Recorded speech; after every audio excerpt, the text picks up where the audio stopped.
At least today's earworm is Zeppelin. It is. Some days the earworm's worse. I mean, I've gone home with Baby Shark, but we played Led Zeppelin. What'd you say? Heartbreaker was the name of it? Heartbreaker. Heartbreaker at the end of the show, and now it's going to be It's a good riff. Hickett ID'd it as Deep Purple. That was a miss. Yeah. By the way, way, who loves music is nothing about it. Sneak peek for the Googans. Quick look. Oh, what?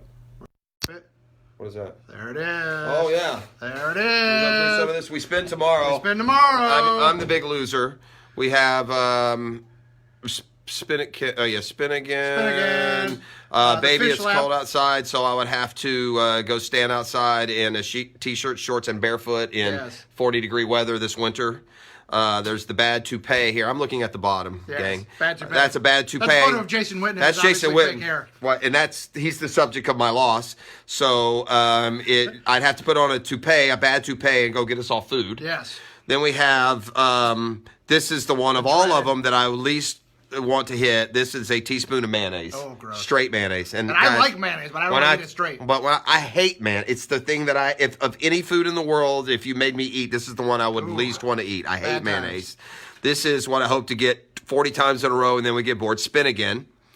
This is the fish slap. He's going to take a thin fish fillet and slap me in the face with it. Yes. That one worries me because Hickett, like I said before, he's like a big, brutish 4-year-old who doesn't know what he's doing, and he'll end up punching me in the face. Accidentally. And then this is the one that I want to get. It's Lunch with the Legends. This is taking Joe Yu. I don't know how they end up winners in all this. This is really not even a punishment. No. But Hickett, basically going to lunch with people who, by and large, you actually enjoy life. If I can, so if you're going to give me that as an option, I'm going to take it. And I got really lucky. Remember, the only time I've lost the dime bet board, all I had to do was the Mets report for a week.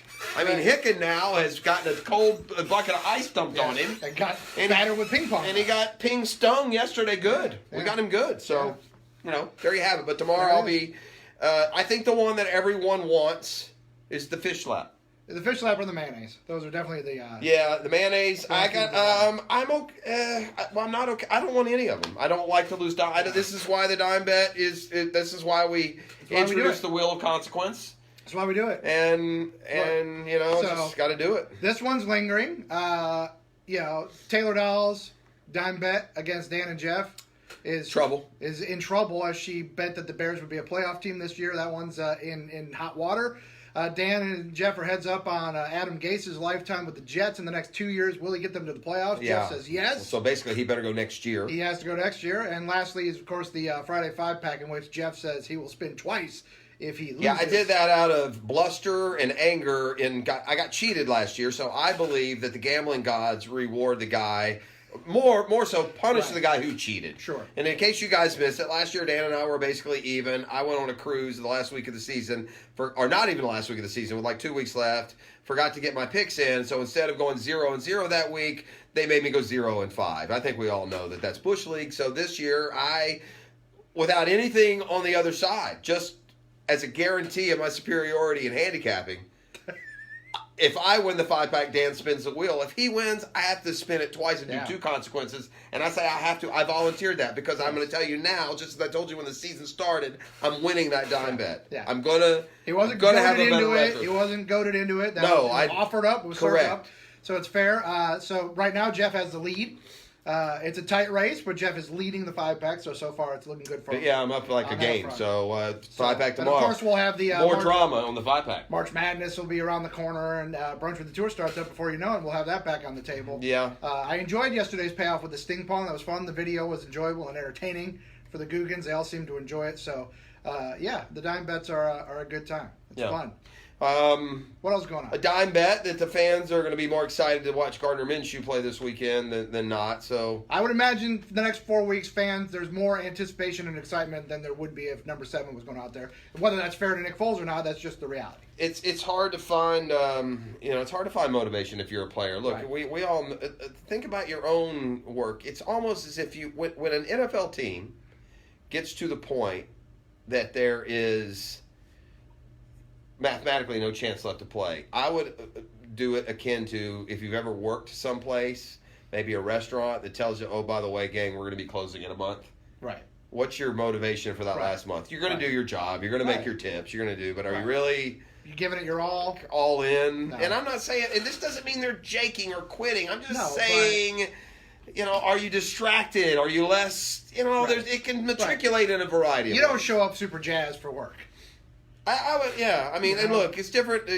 Your age, your experience, your standing with the team. But I applaud the Jaguars, and I don't care about the competitive advantage. Just playing Minshew for the last 4 weeks at least makes this an entertainment visit. Well, week to week it does. Because I promise you, if Gardner Minshew comes out this Sunday and the Jags lose 23-10 and the offense doesn't do anything, Right. the Minshew mania is going to get cliche and annoying pretty soon. Correct. Yeah. By no fault of his, Right. just by the wave of a response. Ronnie asked if there will be a 1010XL tailgate. I mean, you could always go down to Tailgaters during the pregame and party with Gibby and Fat Tony and Lauren and Hayes. They like to get mad drunk during that pregame show before they go over to the game. Oh, well, good. That's what I'm told. I haven't seen it, so I can't say for sure. And Shug agrees Shoe makes the Jags watchable for the next 4 weeks. Well, you're right. That's the hope. And I look at this point, to be Or at honest least makes with you want to watch.